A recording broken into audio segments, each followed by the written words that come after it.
Assalamualaikum warahmatullahi wabarakatuh. Selamat pagi adik-adik, apa kabar?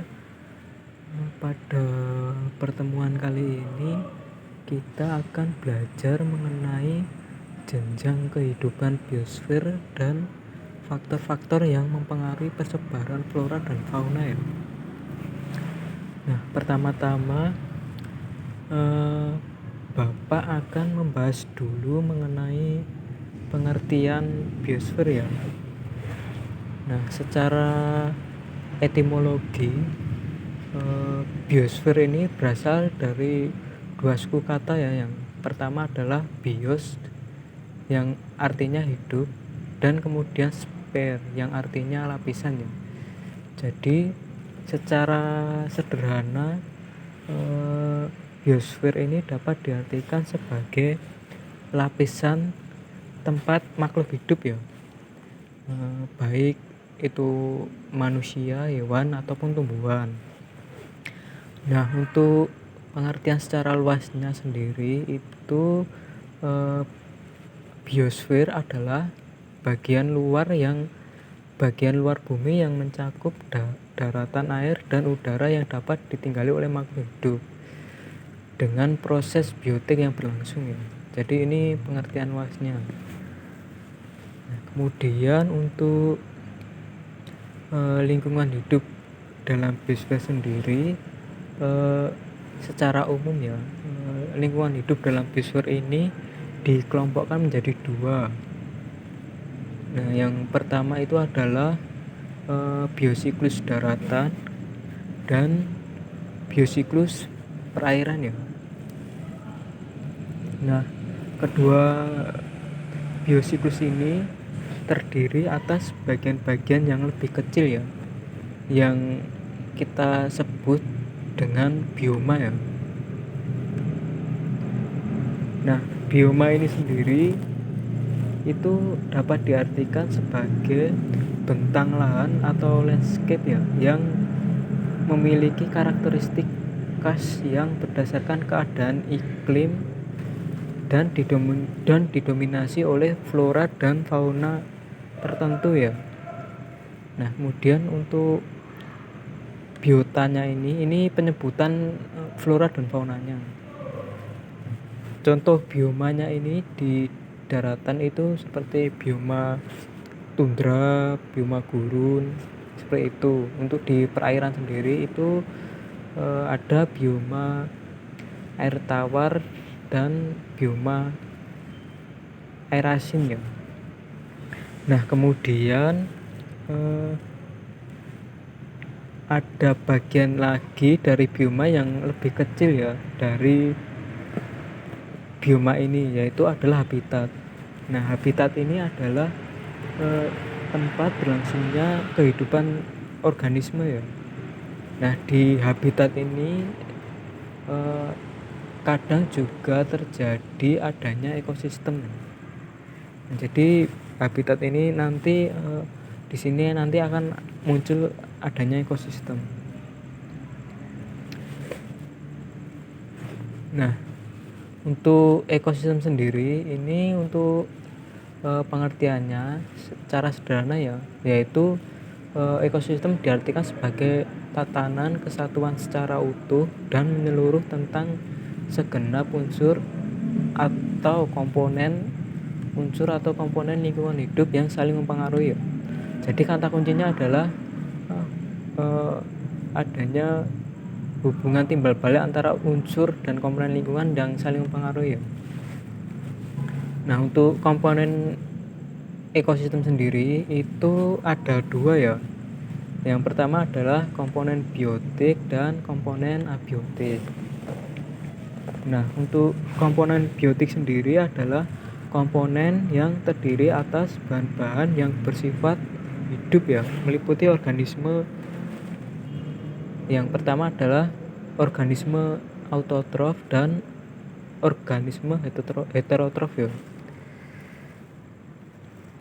Nah, untuk organisme autotrof sendiri ini adalah organisme yang mampu membuat atau mensintesis makannya sendiri ya. Jadi ini eh, organisme yang mengandung klorofil ya, terutama tumbuhan hijau ya. Disebut sebagai organisme autotrof. Nah, kita sebut saja di sini adalah produsen ya. Ini karena mampu membuat makanannya sendiri. Nah, kemudian komponen biotik yang kedua adalah organisme heterotrof ya. Nah, ini yang termasuk dalam organisme heterotrof yang pertama adalah konsumen ya. Konsumen, kemudian pengurai atau dekomposer. Nah, pengurai ini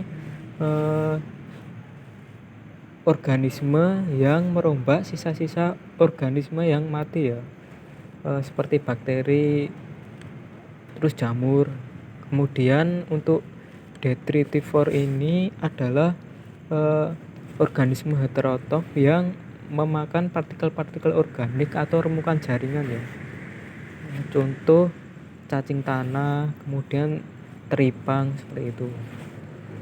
Nah, kemudian komponen ekosistem selanjutnya adalah komponen abiotik. Nah, untuk komponen abiotik sendiri adalah komponen yang terdiri atas bahan-bahan yang tidak hidup ya atau non hayati. Nah, ini meliputi fisik dan kimia. Contohnya adalah seperti tanah, air, kemudian energi dan sebagainya. Nah, kemudian proses terbentuknya ekosistem ya. Nah, suatu ekosistem sendiri terbentuk atas individu ya. Jadi ekosistem ini terbentuk atas individu, kemudian individu-individu yang sejenis ini berkumpul membentuk populasi. Nah, kemudian dari berbagai populasi ini bergabung dalam suatu habitat disebut komunitas. Nah, dari komunitas ini timbul rasa hubungan interaksi timbal balik ya, baik untuk abiotik maupun biotiknya, kemudian membentuk suatu ekosistem. Nah, perlu digarisbawahi ya bahwa populasi yang di dalam komunitas kan ada beberapa populasi ya. Nah, di masing-masing populasi tersebut itu memiliki relung atau nisia yang berbeda-beda. Nah, nisia atau relung ini sendiri yang dimaksud adalah status fungsional ya. Jadi fungsi dari populasi itu sendiri. Nah, contoh ini ada populasi ini ya, rusa sama kerbau ya. Nah, di masing-masing populasi ini sendiri itu memiliki relung yang berbeda-beda. Artinya memiliki fungsi yang berbeda dalam habitat.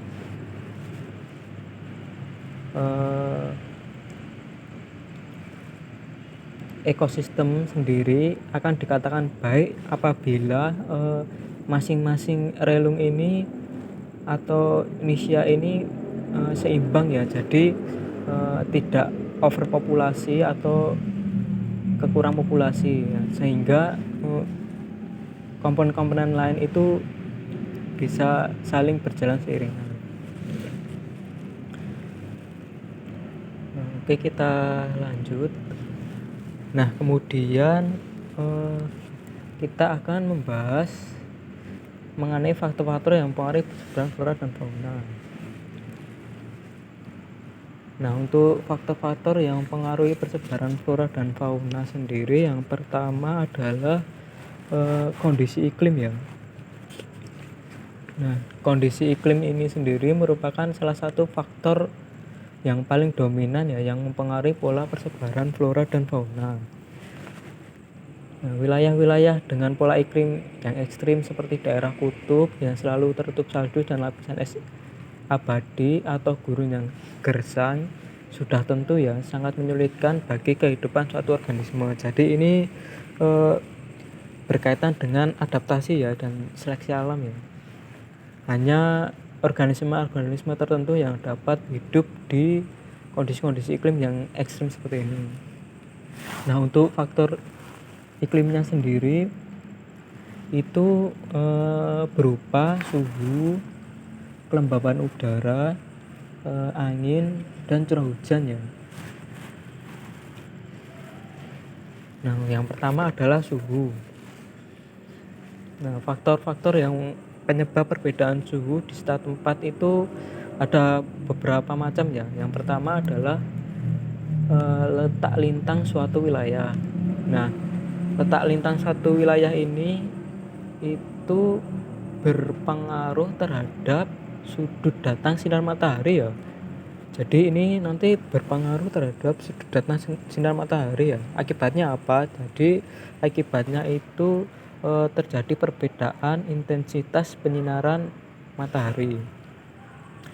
Nah, bisa dilihat di gambar ya bahwa ini intensitas paling besar itu ada di lintang rendah ya, di ekuator ya.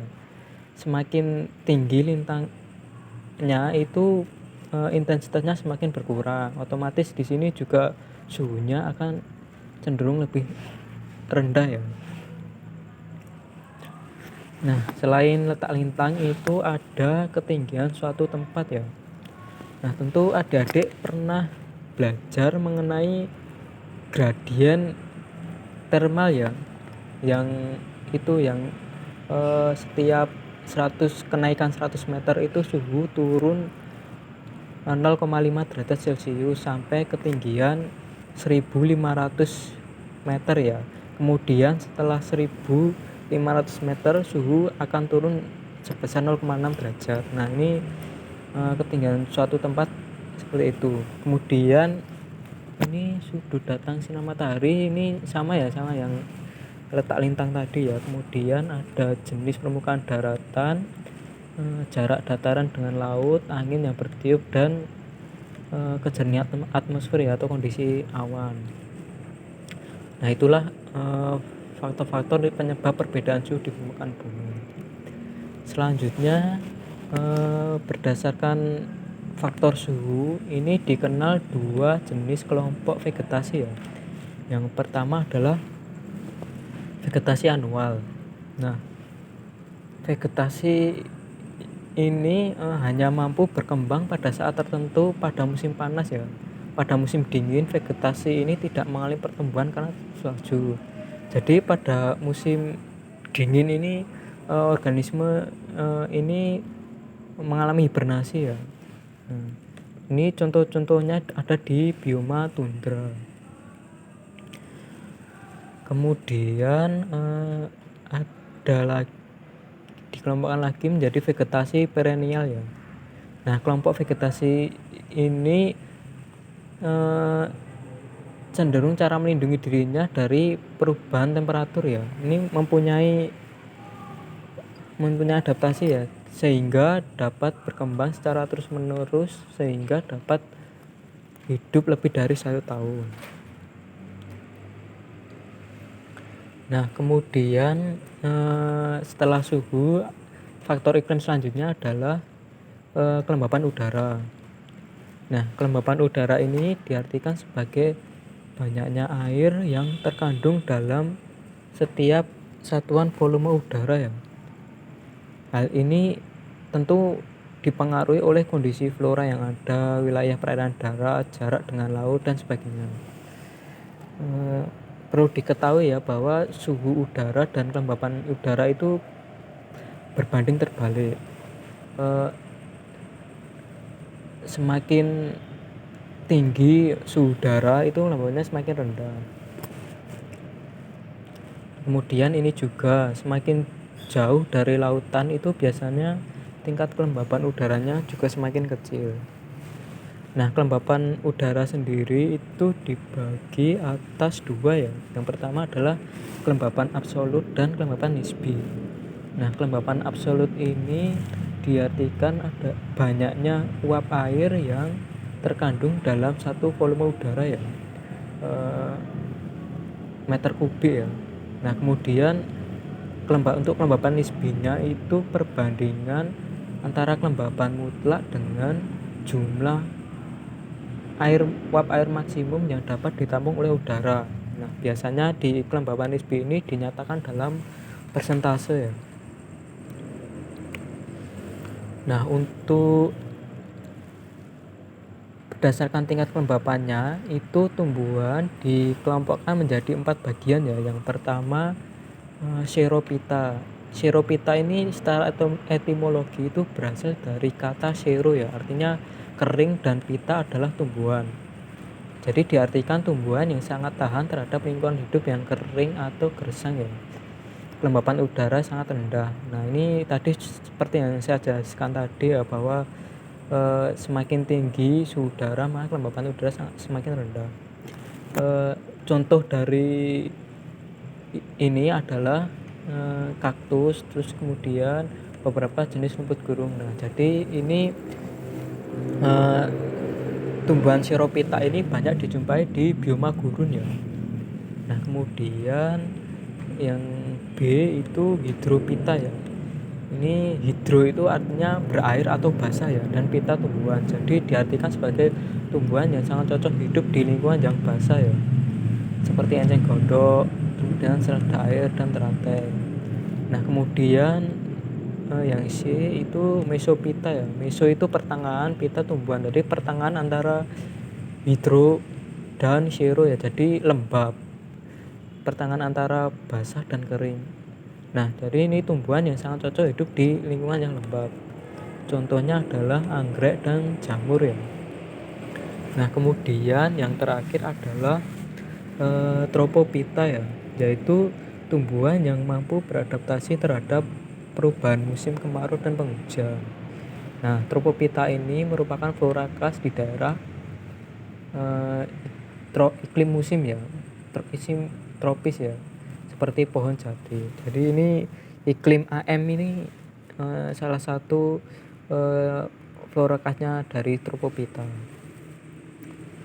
Selanjutnya adalah kondisi iklim selanjutnya adalah angin ya.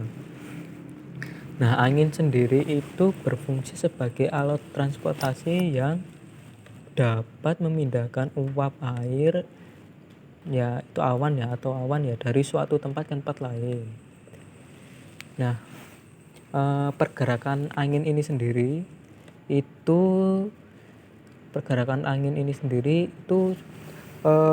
sudah dijelaskan dalam hukum Basi-Ballot ya. Jadi angin itu bergerak dari tekanan yang tinggi ke tekanan yang rendah ya. Kemudian di belahan bumi utara itu angin bergerak searah jarum jam, kemudian di belahan bumi selatan itu berlawanan arah jarum jam. Jadi seperti itu ya. Gejala alam ini dalam artian angin ini menguntungkan bagi kehidupan makhluk hidup di bumi karena terjadi distribusi uap air dari atmosfer ke berbagai wilayah. Akibatnya secara alamiah kebutuhan organisme terhadap air ini dapat terpenuhi. Kemudian gerakan angin ini juga membantu memindahkan benih dan membantu proses penyerbukan berbagai jenis tanaman tertentu. Selanjutnya adalah kondisi iklim selanjutnya adalah curah hujan. Wilayah-wilayah yang memiliki curah hujan yang tinggi itu pada umumnya merupakan kawasan khas yang dihuni oleh aneka spesies ya, dengan jumlah yang jauh lebih banyak dibanding dengan wilayah yang relatif lebih kering. Nah, contohnya itu sendiri adalah di sekitar iklim AF ya. Jadi iklim AF kan salah satu cirinya adalah hujan sepanjang tahun ya. Nah, jadi biasanya vegetasinya itu rapat ya, jadi beraneka ragam lah. Spesiesnya itu beraneka ragam. Kemudian semakin rendah curah hujannya itu keanekaragaman spesiesnya akan semakin berkurang. Oke, selanjutnya adalah kondisi tanah ya, atau edafik.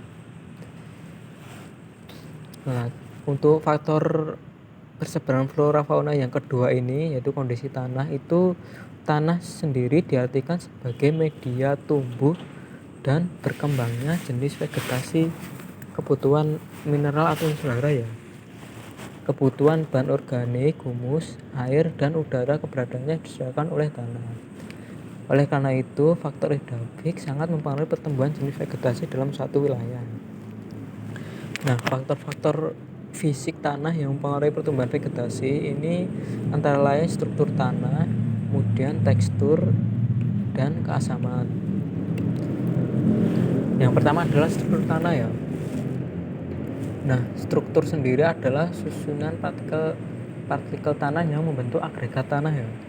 Nah, struktur tanah ini menyebabkan perbedaan tingkat kemampuan tanah dalam meloloskan air ya, atau porositas, dan besar pori-pori antar butir tanah permeabilitas. Porositas dan permeabilitas ini mempengaruhi penyaluran air, unsur hara, dan udara ke seluruh bagian tanah.